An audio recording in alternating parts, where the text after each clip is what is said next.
Hey, what's going on, guys? This Saturday is UFC 300, Alex Pereira versus Jamahal Hill, and this is going to be my full card predictions.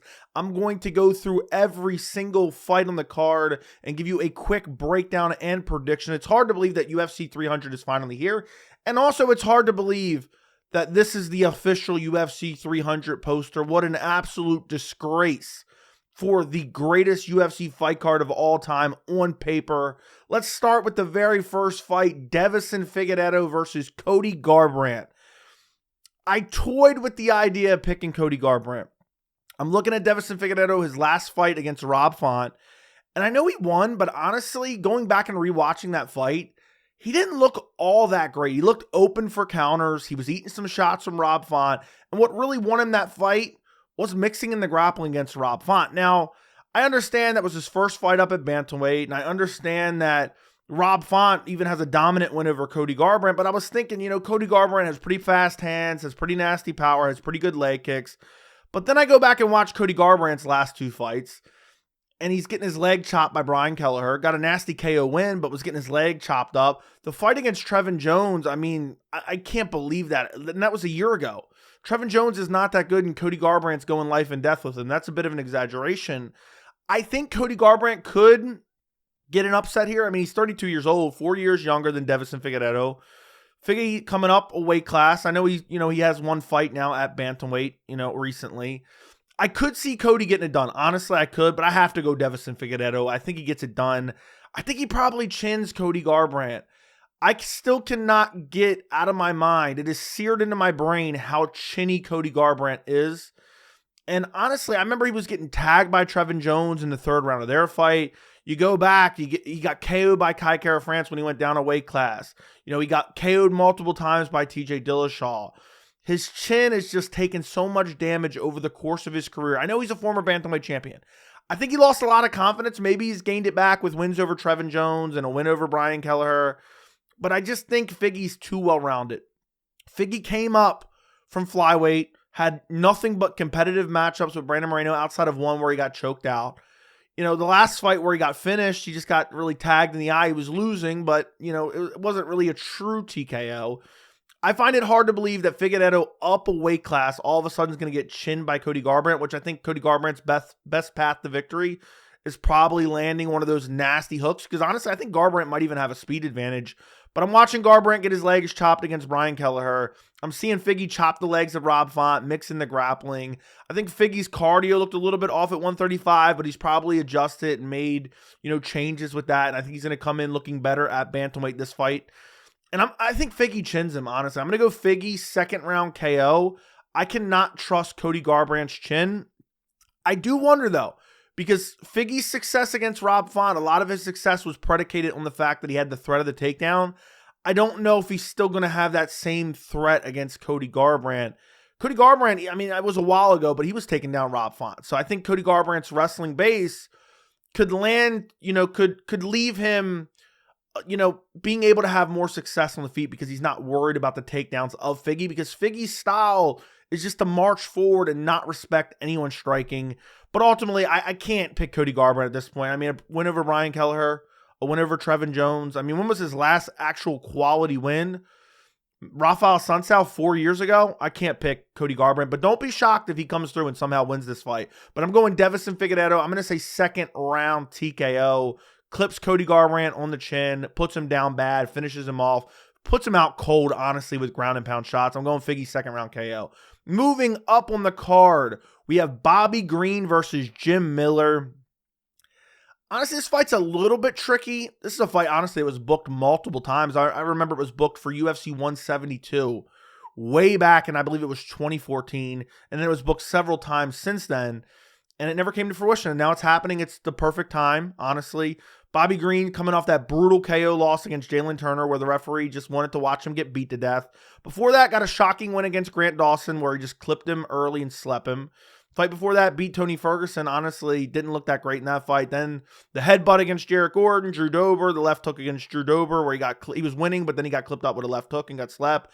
You have Jim Miller, 40 years old, coming off a win over Gabriel Benitez, a win over Jesse Butler, a loss against Alexander Hernandez a year ago.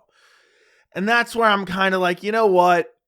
I have to go Bobby Green in this fight. I'm going to pick Bobby Green via decision. Jim Miller is not a guy that's really getting finished a whole lot throughout his career. I mean, in his entire career, he's been stopped 2 times by TKO ever. And the last time that he was stopped by TKO was 2018.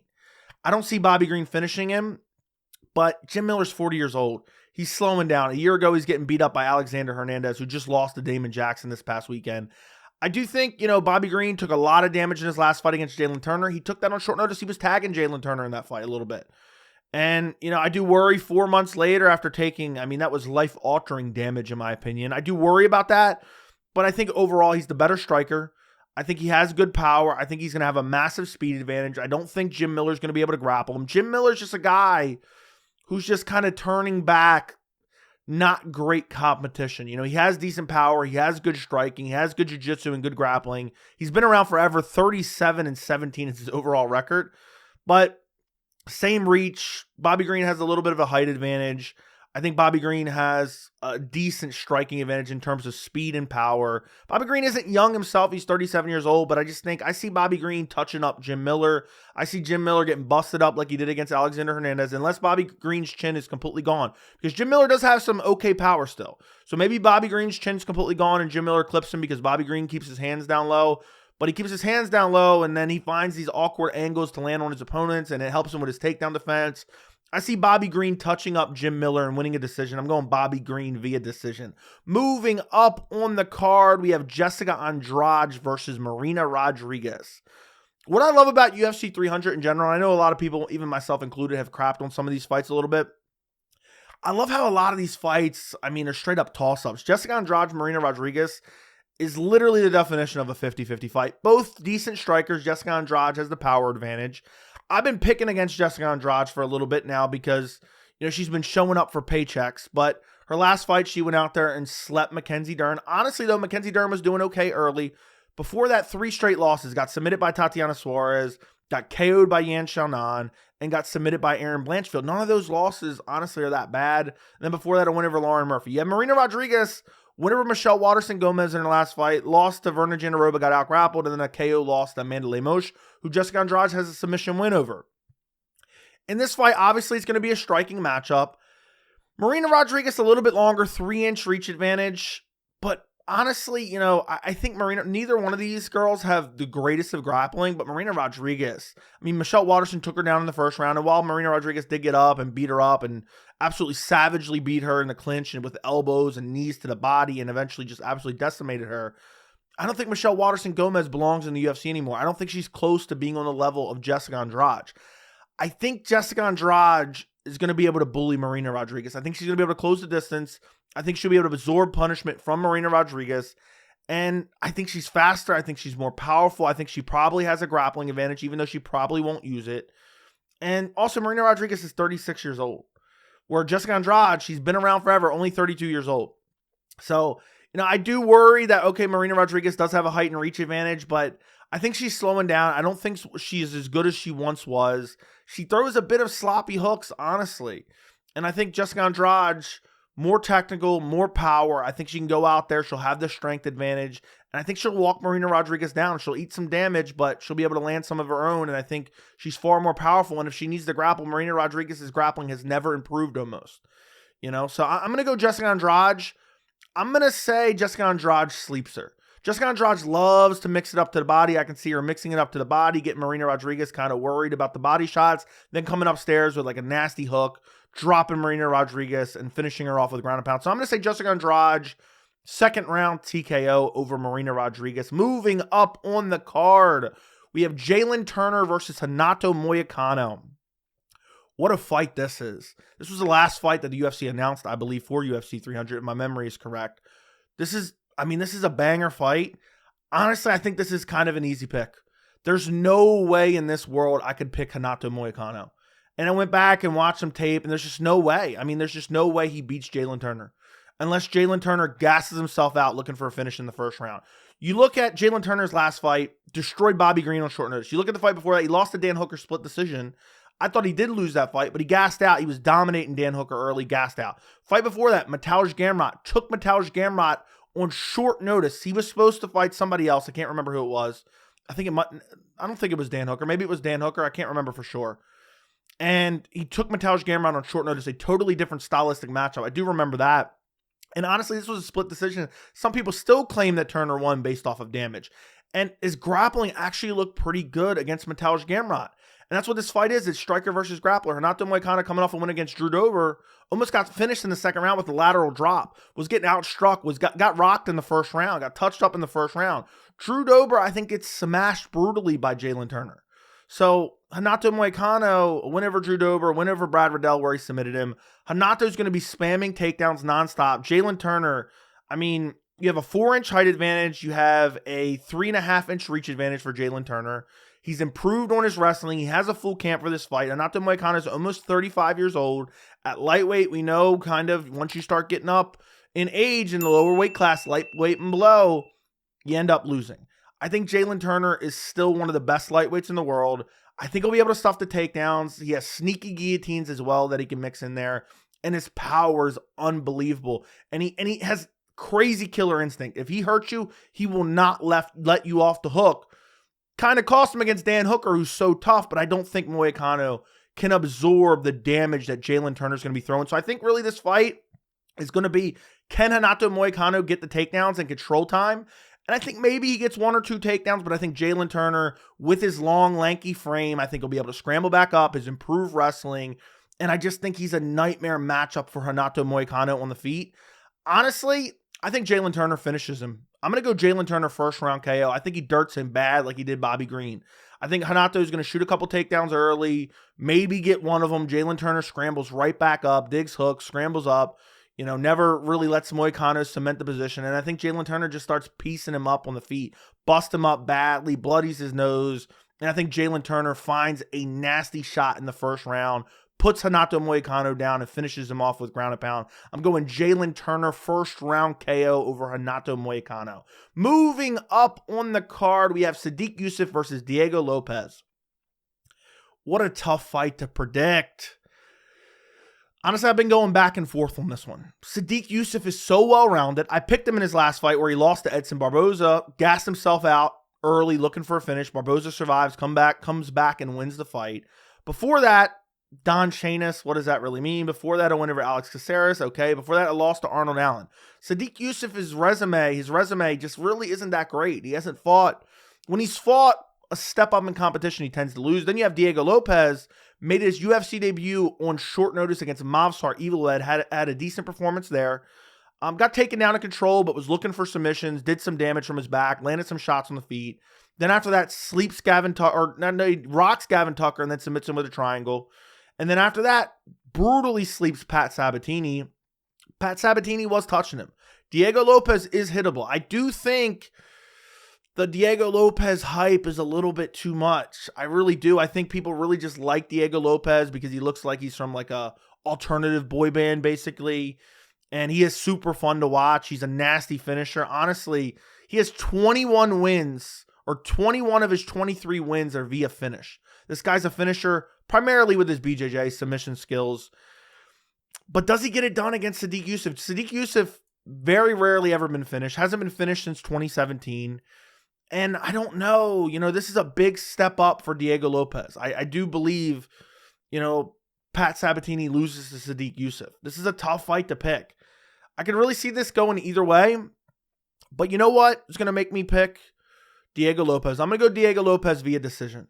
I just think he finds more ways to hurt Sodiq Yusuff. I don't think Sodiq Yusuff is going to be able to put Diego Lopes away. And I think whether it's on the ground, whether it's in the clinch, whether it's on the feet, even though I do think Sodiq Yusuff has an advantage in the technical ability on the feet, I think that Diego Lopes can land more damaging shots. I think on the ground and transition and scrambles, I think Diego Lopes is more dangerous with submission attempts. So I'm going to pick Diego Lopes. I want to pick him by sub, but just because Yusuff is so hard to finish and I think he has one submission loss ever in his entire career. And, I think he's super durable as well. And it's not like, he took a decent amount of damage against Edson Barboza, but that was a bit ago, it was almost 6 months ago at this point. I don't think Diego Lopes sleeps him out cold. Plus, he's very technical on the feet. Plus, he has offensive wrestling. I think it's going to be a close fight where Diego Lopes just barely edges out Sodiq Yusuff just on damage. I think Yusuff will have a bit of an advantage on the feet, But I think that'll be negated with the fact that Lopes is so dangerous on the ground and that Yusuff isn't going to want to go to the ground with Lopes. So I'm going to go Diego Lopes via decision. I'm going to say he gets a 29-28 decision win in a crazy fight where Diego Lopes almost finds a submission. I could also see Diego Lopes getting a sub, because if they get to the ground, Diego Lopes is nonstop throwing up submissions. But I'm going to go Lopes via decision just because Yusuff is so hard to finish. Moving up on the card, we have Holm versus Kayla Harrison. You know, honestly, my early prediction for this fight is that this fight doesn't happen. Kayla Harrison, I actually noted this down. Kayla Harrison has not fought under 150 pounds. 150 pounds. This fight is at 135 pounds at bantamweight. She's not fought under 150 since 2020. In 2020, she weighed in at 145. 4 years ago, she weighed in at 145. Before that, she never even weighed in at featherweight ever. All the other fights are 155 or 150. I think there might have been a catch weight in there, another catch weight. But the majority of Kayla Harrison's fights are at 155. I feel like she's going to miss weight. And if she misses weight, I think Holm's going to turn down the fight. Because if I'm her, she probably liked this fight. Oh, a massive, Kayla Harrison probably walks around at 170. Oh, she's going to drain herself down and then I'm going to fight her and I'm going to fight a diminished version of her. Okay, but if she misses weight, I'm not fighting her because then I don't get that advantage anymore. Kayla Harrison, I see her just missing weight, honestly. But if she does make weight, supposedly she did a test cut. Holm's 42 years old, going on 43. Her striking isn't what it once was. She likes to just clinch up and just stall up against the fence. And Kayla Harrison is definitely going to have a strength advantage, but I do wonder how much she drains herself making 135. According to Tapology here, she's a negative 480 favorite, Kayla Harrison is. I think that is craziness considering she's never made 135 pounds. She's cutting 10 more pounds than she's cut in her entire career. That is craziness. I could see Holm winning this via decision. I doubt Holm finishes her unless Harrison just looks like an absolute ghost. This is one of those fights that I may change my pick on Saturday morning or Friday night after we see the weigh-ins. But I'm going to go Harrison. If this fight happens, Harrison, she has a loss to Larissa Pacheco. That's her only loss in her entire career. Pacheco has nasty power, has decent striking, is well-rounded. And Harrison gassed in this fight. This is a 3-round fight. This isn't a 5-round fight.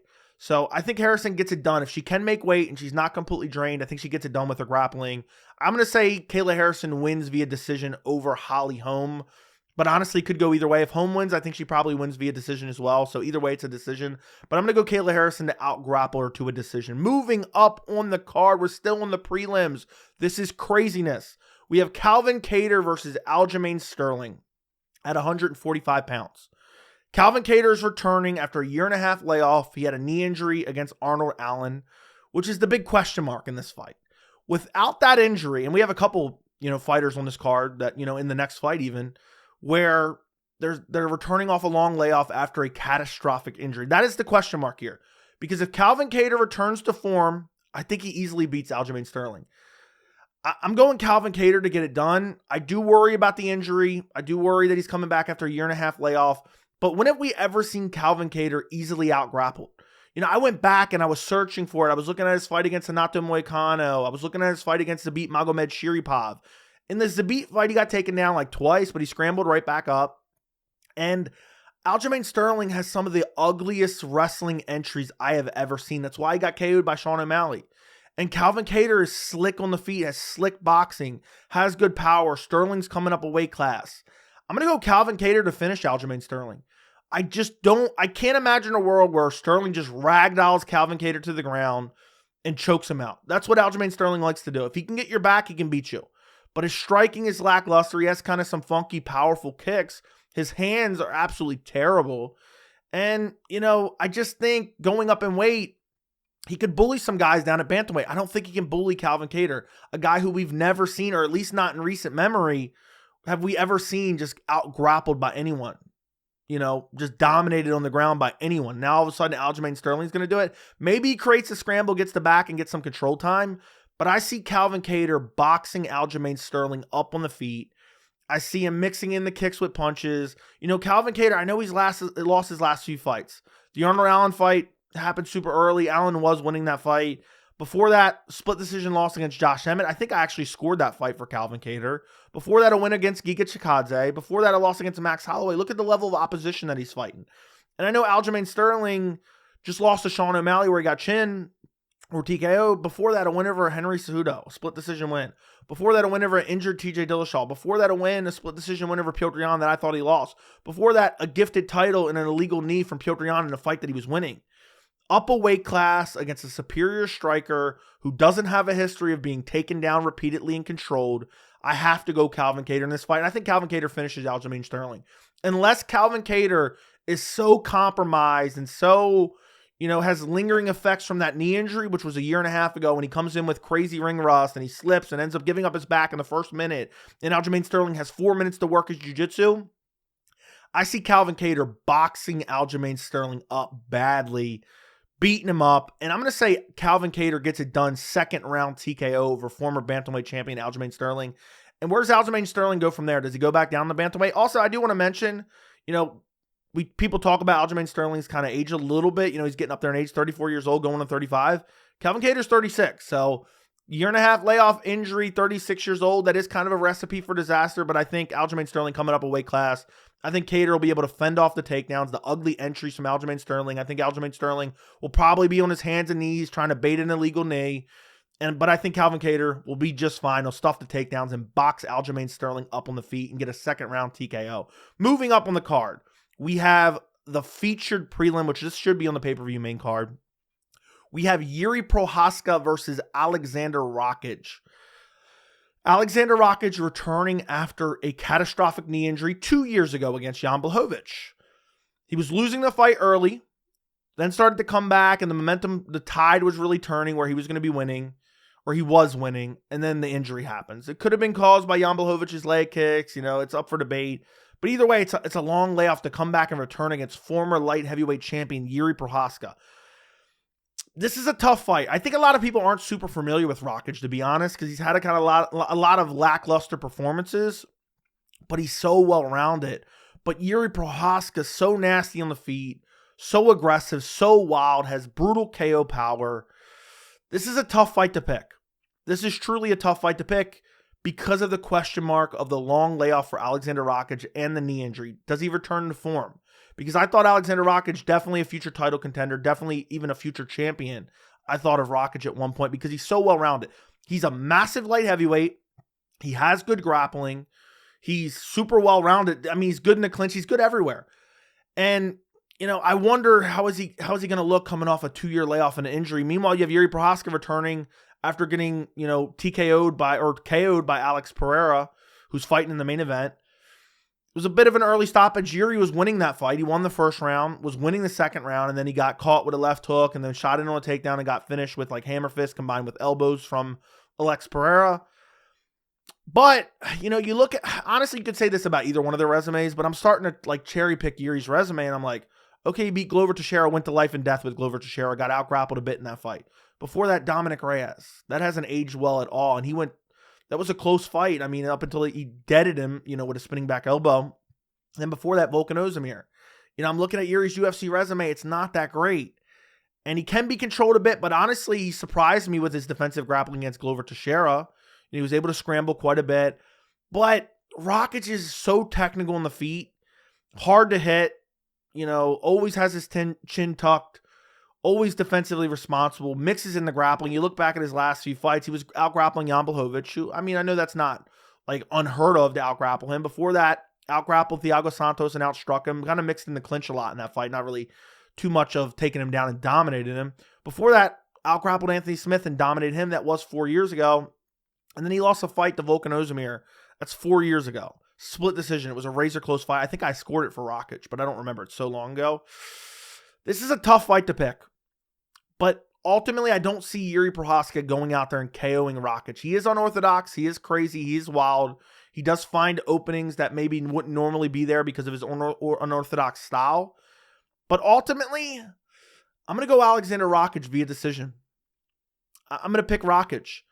I think he's just I think this is a nightmare matchup for Jiří. Super defensively responsible, big, strong, has nasty kicks.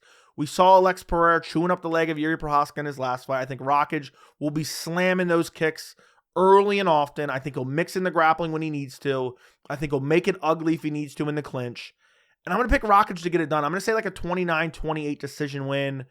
Jiří has some moments in the fight where, oh man, he clipped him with a big shot. Maybe, for a second, it looks like it's going to turn, the tide's going to turn for Jiří Procházka. But I think Rakić gets it done. I just think a little bit more well-rounded fighter, a little bit more conservative on the feet, a little bit more technical, or a lot more technical on the feet, honestly. But Jiří is effective with the striking. I'm going to pick Rakić to get it done via decision in a kind of close fight, but Rakić clearly wins 2 rounds. Moving up on the card, the first fight on the main card, we have Bo Nickal versus Cody Brundage. I struggle to say Brundage because I so desperately, it's ingrained in my mind to say Bumdage. Is this a tough fight to pick? Oh my, this is the worst fight on the card, boys. I'm going Bo Nickal to get it done. I just, I see Cody Brundage. I see him quit in a lot of his fights. I mean, he has like a minute and then all of a sudden he's quitting. He's explosive on the feet a little bit early, has some decent power a little bit early. But, once he starts to get out grappled a little bit, he kind of quits. We've seen it, against Jacob Malkoun, got dominated by Jacob Malkoun and put on a performance to get an illegal DQ, or after an illegal elbow, he got a DQ. Before that, against Sodiq Dumas, basically quit after the first minute. Get out grappled by Dumas. That's not even Dumas's like bread and butter. It's not, oh, I'm going to take you down and just easily out grapple you. That's not what Dumas does. And then even before that, poor fight IQ against Rodolfo Vieira. Before that, poor fight IQ against Mikhail Olashechek. I don't see how, he got the Batista bomb win over Zach Reese. Congratulations. You got a Batista bomb win in the UFC. Bo Nickal has ever-evolving striking, has good power. He's fought nothing but grocery store cashiers. But what is Brundage? Maybe assistant manager at a grocery store? Maybe. I would laugh, and I would never say another bad word about Cody Brundage again if he somehow pulls this off. And I think he has just enough chance maybe in the first 30 seconds to clip Bo Nickal and maybe put him away. He does have some decent power. But ultimately, I think Bo Nickal can land on the feet. Ultimately, Bo Nickal easily out-grapples him with his wrestling background. Probably needs him in the cup to take him down. I know Bo Nickal, Val Woodburn, Jamie Pickett, Donovan Beard on Dana White's Contender Series doesn't inspire confidence. I think there's a chance that Bo Nickal could be complete fraud, but I doubt he's going to be exposed against Cody Brundage. I think most likely Bo Nickal's going to come in this fight, grapple immediately, because he's going to be worried a little bit about the striking of Brundage, especially early. And Bo Nickal's a guy who likes to look for submissions. So I'm going to go Bo Nickal first round, rear naked choke. I think he shoots a double leg immediately, gets Cody Brundage down, finds a rear naked choke. And Cody Brundage probably doesn't land a single strike in this fight and just gets absolutely dominated. Maybe Brundage has some moments in the first minute. But after that, he's going to pack it in like he always does.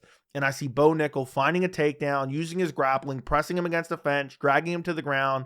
And you're going to see Brundage looking over at the clock, a minute and a half, 2 minutes into the first round, ready to look. Please illegally strike me, Bo. Please illegally strike me. That's what he's going to be hoping for. So I'm going Bo Nickal, first round submission. Moving up on the card, I'm so excited for this card. Charles Oliveira versus Arman Tsarukyan. What a tough fight to predict. And I struggled with this one. I've struggled heavily with this fight. I've never picked against Charles Oliveira in the history of the channel. I've picked Charles Oliveira for as long as I can physically remember, even before the channel. I was a believer in Charles Oliveira as a future champion. I even picked him against Islam Makhachev. Ended up being wrong in that fight. I picked him against Beneil Dariush, in the most recent fight where people counted him out. Arman Tsarukyan is young, hungry, and improving every single fight. My early prediction was Arman. I leaned to Arman. I'm like, Arman is the guy. We've seen a lot of these young up-and-coming lightweights make their way up the ladder and then lose. We saw it Benoit Saint-Denis. We saw it Rafael Fiziev even. We saw it Garbrandt against Dariush. Could Arman be another victim on that long list of up-and-coming prospects fighting established lightweight talent and losing? He could. But I'm gonna pick Arman to get it done. This is going to be the first time I pick against Charles Oliveira, and as long as my memory goes back. As long as I picked a Charles Oliveira fight, I've picked him. I believed him as a future champion. I'm picking Arman Tsarukyan, and I'm picking him to get it done via finish. I'm looking at Charles Oliveira's fights. And he's definitely the more dangerous fighter, there's no doubt. And I'm probably going to do a full breakdown on this fight, so make sure you keep an eye out on the channel. Subscribe to the channel, turn on notifications so you don't miss that. I'm going to do a couple full in-depth breakdowns for different fights on 300. But I'm looking through Charles Oliveira's fights. Okay, he finishes Beneil Dariush, but he got taken down early and controlled. Beneil Dariush eventually gets up. He's slow, he's stuck in the mud. Charles Oliveira hurts him with the head kick and then finishes him off on the ground. Before that, lost to Islam Makhachev. Makhachev out-grappled him in the first round. Oliveira wasn't a fish out of water by any means, even scrambled back up, stuffed some takedowns in the second round, then got clipped in the second round and then finished on the ground. Then you go before that, I mean, it's the craziest streak. He's finishing Justin Gaethje, he's finishing Dustin Poirier, he's finishing Michael Chandler. I picked him to finish all those guys. Pause. But Charles Oliveira's one advantage, or not one advantage, but one of his main advantages in a lot of these fights that I've been harping on for a long time is Charles Oliveira is so dangerous and crazy on the feet because he knows if he gets hurt at all, he gets tagged at all, he'll go to the ground and just lay on his back because guys are scared of his BJJ and scared of his submission skills because he's an unbelievable finisher. I don't know if Arman's going to be scared to go to the ground with Charles Oliveira. I do not believe Arman will be scared to go to the ground with Charles Oliveira. I actually think that's a path to victory for Arman Tsarukyan. And I do wonder, what is Charles Oliveira's cardio going to look like in this fight? Because he's getting early finishes. I mean, he's going 1-2 rounds. I mean, I don't remember the last time he went 3 hard rounds or 4. I don't think he's ever been in the championship rounds. Maybe my memory is off, but I don't think he's ever been in the championship rounds.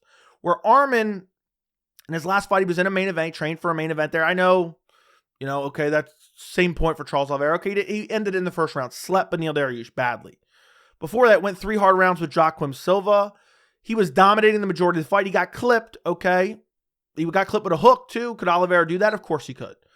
Before that, Damir Ismagulov went out there, out-grappled Damir, beat up Damir. Before that, I lost to Mateusz Gamrot. The scrambles in that fight were unbelievable, and I thought Arman won that fight. I think in this fight, Arman's jiu-jitsu and Arman's offensive grappling is what's going to win him this fight against Charles Oliveira, and I think Oliveira will fade later. When Oliveira loses, and he hasn't really got finished late, but I think he's gotten finished in the third round before, but when he loses, he gets finished. I was going to pick Arman via decision, but I think Oliveira, if he goes to the third round, he's losing the fight, I think Arman's going to find a finish. I just don't think Arman's worried about the jiu-jitsu. I think he's going to mix in his offensive takedowns. I think Arman's getting sharper on the feet. I think his defensive boxing has gotten better. I think his offensive boxing has gotten better. His kicks have always been very good. And I think in this fight, he's going to be good enough on the feet to hang with Charles Oliveira. I think he's going to be good enough to avoid big damaging shots. I mean, Arman's last real true loss, at least in my opinion, is against Islam Makhachev. And he took that fight on short notice. I think Arman could be the guy to beat Islam. If you told me one guy in the lightweight division right now beats Islam, I'd pick Arman Tsarukyan. It's not going to be Charles Oliveira, I don't think. And I think Oliveira, he's been around forever. He's 34 years old. Not crazy old. I mean, it's getting up there. But the point I'm making with the age is, it's not really actually the age. It's the fact that he's been around forever. He's been fighting in the UFC since he's been like 21 years old or 20 years old. And when he loses, he gets finished. I think Arman is competent enough on the feet. I think he has the offensive grappling advantage. I don't think he's going to be worried about the jiu-jitsu of Charles Oliveira. Maybe that cost him. Maybe he gets submitted. Maybe he gets TKO'd on the feet, or maybe he gets clipped with a big shot on the feet. But I think Arman's good enough on the feet. I think he's evolving on the feet. I think he's improving. I think he's 27 years old. He's getting better every single fight.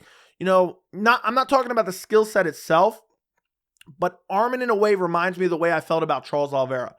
And I told you guys when I first started the channel, I believe Charles would be a future champion. Every single fight, I see Arman Tsarukyan looking better and better and better in all aspects. And I'm looking at Beneil controlling Charles Oliveira. Arman will take him down and control him and be happy to stay there. And okay, can Charles Oliveira throw up submissions and can he throw elbows from the bottom? Yeah, from the bottom, yes. But Arman has filthy top ground and pound. I mean, I know it's not the same, but Joel Alvarez. I picked Joel Alvarez actually to beat Arman. Slick submission artist. And I know that's not the same as Oliveira, but Arman went in there, engaged him on the ground, and beat the absolute dog shit out of him on the ground. You look at the Joaquim Silva fight. Again, I know these guys aren't on the same level, but absolutely destroyed him on the ground, finished him, I think, in full mount in the third round. I think Arman's going to have a cardio advantage. I think he's going to have a wrestling advantage, and I don't think he's going to be worried about the jiu-jitsu, and he's competent enough on the feet. I think Oliveira is going to have an advantage on the feet for sure, but I think he's going to be worried about the grappling a little bit. I think Arman's power is enough to kind of worry Oliveira a bit, even though Oliveira wades into danger. I think in this fight, if he gets clipped, Arman's going to follow him down to the ground and control him a bit on the ground and beat him up a bit on the ground. So I think Arman, I just have to go with Arman. I'm picking Arman to get it done. I think first round's going to be close and competitive. Maybe Arman just barely edges it out. Second round, Arman starts to take over with the offensive wrestling, control time, damage on the ground. I think it's going to be still pretty close, but I think come the third round, I think Oliveira's going to start to fade a little bit. And I think Arman's going to pick up the fact that Oliveira's starting to fade a little bit. And I think Arman's going to take him down again and beat him up in advanced position. And I think Arman Tsarukyan, I could see him in like a stacked guard as Oliveira's trying to throw up kicks, just landing filthy, brutal ground and pound. And I'm going to pick Arman Tsarukyan to get it done via third round TKO. I could also see Arman getting it done via decision. I think if Oliveira wins this fight, he gets it done via finish. I mean, historically, that's what Charles Oliveira does. He finds finishes. And I'm not like crazy confident in Arman, but, you know, I like the pick. I mean, Arman has been finished one time, and it was in 2015. Charles Oliveira's been finished 8 times in his UFC career, or his career in total. I think it is. It might be UFC career, but I think it's in his career in total. But the majority of his career has been in the UFC. I think Arman gets it done. I trust Arman's stamina. I trust the improvements that he's making. He's younger. He has less miles on him. And the offensive wrestling is going to be what wins him this fight. I think Oliveira could do some damage in the clinch. If he can stuff off some of the takedowns, they're up against the fence. Oliveira has nasty knees to the body, nasty elbows in the clinch. And I could see him doing some damage there and hurting Arman and busting him up. I think it's going to be a real scrappy fight. But I think ultimately Arman Tsarukyan gets a third round TKO win over Charles Oliveira. I cannot believe I'm even saying that. That is craziness. Moving up the card, the first title fight on the card, we have Justin Gaethje versus Max Holloway. You know, I started to warm up to this fight a little bit, but then I'm going back and I'm watching tape and I'm watching, you know, going back to Max Holloway fighting Dustin Poirier at lightweight, which, you know, people always like to say, oh, well, it was a competitive fight. I'm watching a Dustin Poirier that had absolutely no respect for the striking of Max Holloway. Was walking him down. Now, Max did make him pay a little bit, hurt him a couple times, stung him a couple times, but for the most part, I'm watching Dustin Poirier land damaging shots on Max Holloway. And that was years ago. And since then, Max Holloway has taken a lot of damage in the Volkanovski fights. I mean, he's lost 3 times to Volkanovski. The last Volkanovski fight at 276, I know it was 2 years ago, took a lot of damage. I mean, took an absolute hellacious beating from Alexander Volkanovski. And then since then, he rebounded against Arnold Allen, took a little bit of damage there, and then most recently beat the Korean zombie, Chan Sung Jung, who is a zombie because he's literally a dead body. That was the end of his career. He came in looking like an old man. That matchup should have never been made. Now he's fighting Justin Gaethje, who's coming off a KO win against Dustin Poirier with a nasty head kick KO. Before that, a win over Rafael Fiziev. Before that, lost to Charles Oliveira, got clipped. Had some moments early, got clipped and got submitted. Before that, a win over Michael Chandler. Before that, a loss to Khabib Nurmagomedov. Justin Gaethje's only 2 recent losses, and not even recent anymore because Khabib was 3.5 years ago, is to Khabib and Charles Oliveira. And you expect me to believe Max Holloway is going to come up and just outbox Justin Gaethje or finish Justin Gaethje when Justin Gaethje, he used to be wild and crazy, and he still does have that streak in him, but he's more measured now. He's kind of found a happy medium between being wild and crazy, but also being defensively sound. And I think he's literally a nightmare matchup for Max Holloway. You know, I know this is for the BMF title. You know, it's crazy that the UFC's putting this WWE title on the line, but that's not the point. Justin Gaethje is going to obliterate the legs of Max Holloway. Justin Gaethje's hooks are going to destroy Max Holloway's chin. Max Holloway was getting touched up a little bit by the Korean zombie on his way out. I don't trust that Max Holloway can go out there and somehow beat Justin Gaethje. If Max Holloway won, it would be via decision. I think Justin Gaethje stops him. I think he brutalizes the leg. Korean Zombie was even landing leg kicks on him. Volkanovski exposed the leg kick weakness from Max Holloway. You're telling me up a weight class? Max looks like he's putting on the weight the right way, but he's older. He's taking a lot of damage. I think Justin Gaethje's an absolute horrific matchup for him. I mean, think about it. Max Holloway was shooting in on takedowns and wrestling because Yair Rodriguez was beating him up. I think, and that's a bit of an exaggeration, but you get my point. I think if the Korean Zombie's tagging you on the chin, Justin Gaethje is a superior striker. Justin Gaethje has knockout power. Justin Gaethje has some of the filthiest leg kicks in all the UFC, probably the best leg kicks in all the UFC. And I can't imagine a world where Max wins this fight, because even if, Max's main weapon is his stamina and volume. Justin Gaethje's gone 5 rounds many of times. I mean, what he did to Tony Ferguson was 2020's version of Max Holloway, in my opinion. Had unlimited stamina, great volume, was kind of the boogeyman of the lightweight division for a while. And I know, their skill sets kind of dissect a little bit. Max Holloway, much better boxing overall. But I could see Max Holloway, let me put it, this is the antithesis of what I'm trying to say. Max Holloway can outland Justin Gaethje 4-1, 5-1, and I think Justin Gaethje still wins. You go back and watch the Dustin Poirier fight, which I think is prime Max Holloway. You watch the Dustin Poirier fight, and there's a clear power discrepancy.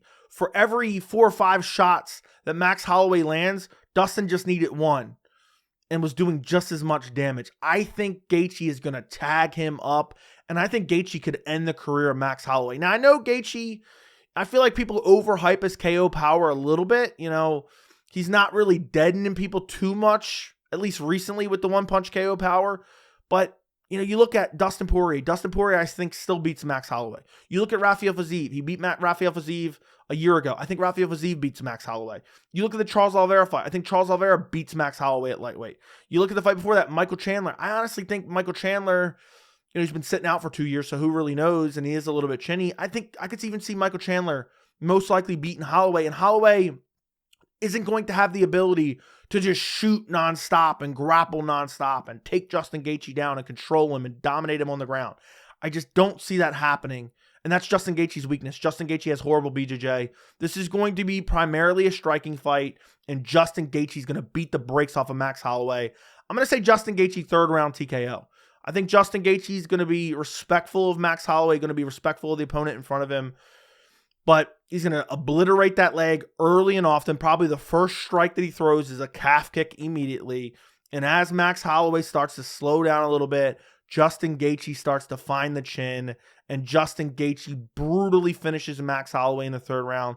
I'm going to say TKO just because Max Holloway is known for his chin, but I think it's going to be a bad TKO where he takes a lot of damage. And if this goes 5 rounds, I think it's going to be a career-altering beating for Max Holloway. I hate this matchup. Maybe Max Holloway will surprise us. He put on the weight the right way. But ultimately, I think Gaethje is just way too crisp on the feet and is a nightmare matchup for Max Holloway. I'm going Justin Gaethje 3rd round TKO. Moving up on the card to the co-main event, we have Weili Zhang versus Yan Xiaonan for the women's strawweight title. This is actually a really intriguing fight because Yan Xiaonan has improved drastically over the last, couple years. You look at her last fight, brutally KO'd Jessica Andrade. Before that, beat Mackenzie Dern, but dealt with the grappling. That was kind of her Achilles heel for a while. And then before that, lost to Marina Rodriguez, very close fight. Before that, got out-grappled by Carla Esparza. That's 3 years ago. She's improved on her grappling. Then you have Weili Zhang, 2-time strawweight champion. Her last fight, out-wrestled Amanda Lemos and dominated her on the ground. Had some moments where there were some submission threats and some scares, but that's it. Before that, beat Carla Esparza, absolutely dominated her on the ground. Before that, slept Joanna Jędrzejczyk. Her last loss was the Rose Namajunas split decision, which I honestly thought she won. And then before that, got head kick KO'd. I think Weili Zhang is just too well-rounded for Yan Xiaonan. I think maybe Yan Xiaonan has a slight striking advantage, but I think that's going to be negated by the fact that Weili Zhang has a significant wrestling and grappling advantage. So I really see this fight. I think Weili Zhang, it seems like later in her career, she's decided, she's made a conscious effort to just wrestle a lot. She did it against Amanda Lemos because Lemos was dangerous on the feet. I think she's going to do the same thing against Yan Xiaonan. The question mark in this fight is, can Yan Xiaonan, has her grappling improved enough? Because it definitely has improved. Has it improved enough to stuff the takedowns of Weili Zhang? And even with the threat of the takedowns, even if Weili Zhang isn't easily dominating her with the wrestling, I do think that the threat of the takedowns kind of negates the maybe small striking advantage that Yan Xiaonan has, Weili's nasty on the feet. Her hands are nasty. Her kicks are nasty. She's powerful. She's one of the few strawweights with nasty power. She can finish you on the feet. So I'm going to go Weili Zhang. How does she get it done? I'm going to say she wins via decision. I think she's going to beat up Xiaonan. I think Xiaonan's very tough. I think she'll hang in there. I think she'll have some moments. I think she'll maybe clip Weili Zhang a little bit on the feet. But ultimately, I think Weili Zhang's grappling and the fact that her striking is so good as well and she's so well-rounded, I think she gets it done. She's nasty in the clinch as well. And it's not like, okay, I was, thinking, okay, maybe Weili Zhang's getting old. They're both 34 years old. They're both roughly the same height. They have the same exact reach. There's a little bit of a height advantage for Xiaonan. I just, I think this is a banger matchup. Honestly, I think people hated on this a little bit too much. But I think ultimately Weili Zhang does get it done with her grappling. I think she controls her. I think she does damage on the ground. I think she advances to positions. I could see her getting like a ground and pound TKO late in the fight. But I'm going to go Weili Zhang to get it done like a 49-46 decision win to retain her strawweight title. Moving up on the card to the main event, we have Alex Pereira versus Jamahal Hill. Another guy coming off a long layoff and injury in Jamahal Hill. His last fight was January of 2023 against Glover Teixeira, but he was on short notice. I think a lot of people look back at that tape and they're like, oh, okay, Glover was landing, but we got to take into account Jamahal Hill took that on short notice. Won the belt, tore his Achilles over the summer of 2023, and then sat out for a while. One thing I don't like about this fight is I feel like Jamahal Hill was rushed back. He found out about the fight. He's like, okay, I'm returning. I'm getting a bag from the UFC. He even said that in an interview. And he found out like a day before it was announced, the UFC was scrambling for a 300 main event. So the injury and the fact that he has a long layoff and the fact that, he was talking about, oh, I'm going to return in May. I'm going to return potentially in June. Then all of a sudden he's returning in April. Kind of makes me question Jamahal Hill a little bit. Then you have Alex Pereira, where last fight was losing to Jiří, not getting dominated. It was a competitive fight. Finds the KO. Fight before that, beat Jan Blachowicz. Split decision win. I thought it was a robbery. I thought Jan Blachowicz won that fight. Jan, even gassed, was landing good shots on the chin of Alex Pereira. Before that, got slept brutally by Israel Adesanya. I think Pereira, obviously his biggest weakness is the wrestling. Jamahal Hill has come out and said, you know what? I'm not going to grapple. I'm going to beat him with the striking. And, I know I talk about the long layoff with Jamahal Hill, and he did fight last in the UFC a year and 2 months ago, but, he did have that tune-up fight against his brother back at Thanksgiving. So he does have that KO win against his brother back in Thanksgiving. So, most guys who lose their belt, relinquish their belt, never actually lost their belt, they usually don't get a tune-up fight. He got a tune-up fight before he's fighting Alex Pereira. So there is that to take into account as well. This is a very tricky matchup to pick because you have the Achilles heel, the long layoff for Jamahal Hill, and you have the fact that Pereira has nasty leg kicks. I mean, he has some of the filthiest leg kicks in all the UFC, basically. Jamahal Hill's biggest weakness is absorbing leg kicks, but I'm going to go with Jamahal Hill. I'm going to pick Jamahal Hill in this matchup. I'm going to pick Jamahal Hill to get it done via KO. I'm watching back tape. I'm watching the Glover Teixeira fight. One thing, and I watched a bunch of Jamahal Hill's recent fights and a bunch of Alex Pereira's recent fights as well. But I'm looking at the Glover Teixeira fight, and I know, I've seen some people reference, oh, well, Jamahal Hill's getting, look at the damage he absorbed from Glover Teixeira. The majority of that damage was in the second round when Jamahal Hill had Glover Teixeira on the ropes and had absolutely no respect for his striking. Absolutely no respect. That was the majority of the damage that was done from Glover Teixeira. And, he was beating the brakes off of Glover and, was dealing with the threat of the takedown and was able to scramble back up all on 1 month's notice. Meanwhile, Glover had a full camp for December. That fight got canceled. It got moved to January. Glover basically had a full camp. Had an extra 4 weeks for his camp. And, Jamal's pudgy in that fight, still went 5 rounds and beat the brakes off of Glover Teixeira. Glover, the majority of damage that was done was in the second round. And also, I don't think Jamahal Hill gets credit enough for his kicks. Nasty head kicks, wobbled Glover Teixeira multiple times with head kicks, nasty body kicks, and also one key factor, Jamahal Hill can fight out of either stance. He primarily fights southpaw, but he can fight in either stance, has nasty kicks and good boxing from either stance. And you have Alex Pereira, who he does well when he's moving forward. He doesn't do as well when he's moving backwards. He does have good counter shots, don't get me wrong. But you look at Jamahal Hill's fights, he loves to pressure forward and has excellent boxing and loves to use that lead hand to kind of pull out and blind his opponent before he follows up with a hook or a straight right cross or a left cross, depending on which stance he's in. He loves doing that. You look at Pereira historically, at least in the UFC, against a guy like Israel Adesanya, that's what finished Alex Pereira in the second fight. That's what rocked Alex Pereira in the first fight against Israel Adesanya, where he kind of pawing out with the jab, boom, throws a right cross behind it or a right hook behind it, hurts him badly. I do think going up a weight class, his chin has gotten better, but I think Jamahal Hill is going to come into this fight. He's got a chip on his shoulder. He's always angry. He's always salty. He's going to want to prove everyone wrong. And I don't think, as delusional as he is and a little bit crazy as he is, I don't think he would have took this fight unless he was 100% confident that he was going to be healthy. I do worry about the Achilles. I do wonder about the long layoff. If it isn't for those two factors, I'm easily picking Jamahal Hill. I think his striking is really good. I think Alex Pereira is a bit overrated with his striking. He is, I don't want to say he's one-dimensional, but Jamahal Hill, you have to worry about two things, the calf kicks and the left hook. Jamahal Hill can fight out of either stance. He can hopefully address that calf kick. And also, Jamahal Hill uses a lot of straight punches, but he also mixes in the kicks. You see Adesanya come very close to landing some of those head kicks, even got through the guard a little bit. Jamahal Hill at 205, I think he's going to be slamming those head kicks in. I think he's going to be slamming those body kicks. He did it against Glover Teixeira. And you look back at some of his fights. You look at the fight against Thiago Santos. When he's getting clipped by Thiago Santos, is because he was showing absolutely no respect for his striking. I don't think he does make the same mistake against Alex Pereira. You look at the Johnny Walker fight. Walking Johnny Walker down and absolutely obliterates him. Has his hand tucked right on his chin. I think Jamahal Hill is smart enough in this fight to know he can't completely disrespect the punching power of Alex Pereira like Jiří Procházka did. I think if Jiří Procházka fought a little bit smarter, I think he probably wins that fight. I picked Jiří in that fight. I think he probably wins that fight. And also, I think Jamahal Hill will grapple. I don't think he's going to come in with a heavy grappling game plan, but if he starts eating some leg kicks and it starts to become a little bit of a problem, boom, takedowns. He has excellent grappling. Jan Blachowicz, who isn't even known for his grappling, is known for being out-grappled, is literally getting takedowns and dominating Alex Pereira in the first round, got his back.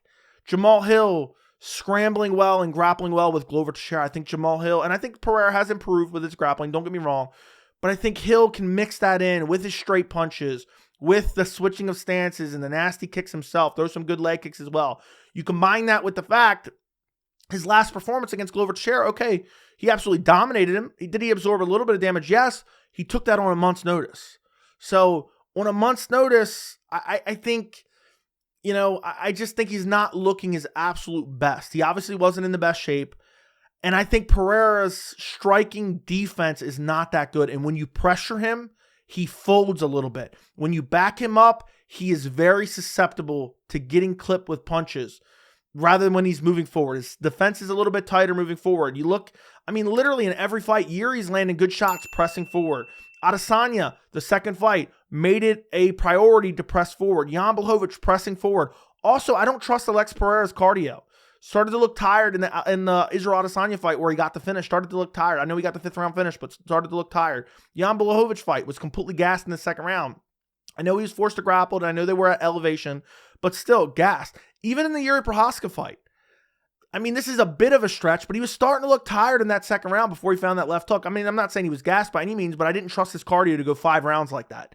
I think had he not got that finish right then and there, I think the tide really would have started to turn for Jiří Procházka. So I think Hill, with his straight shots, with his technical striking, with his kicks, with his arsenal, you know, a variety of attacks. He's not, you know, people act like he's just primarily a boxer. Also, he rolls very well with shots. So I don't see him getting hit super clean by Alex Pereira. I'm going Jamahal Hill to get it done via 3rd round TKO. I'll make a full breakdown and prediction for this fight as well, in depth. Even though I've gone in depth in this video, I'll make a whole dedicated video for the main event, as well as a couple other fights on the card. But let me know what you guys thought of my predictions down in the comments. Don't forget to like the video. Don't forget to subscribe to the channel. If you made it all the way to the end, comment down below. Dale Earnhardt, rip Dale Earnhardt. That's what I want you to comment down below, because this is a 55-minute video, almost an hour video. I've been sitting here talking in front of this camera. That is craziness. Appreciate every single one of you. Make sure you subscribe to the channel. We're almost to 20K subscribers. I will see you guys in the next video, and I'll be doing a live stream for the entire UFC 300 card. Thank you for watching. I'll see you in the next video.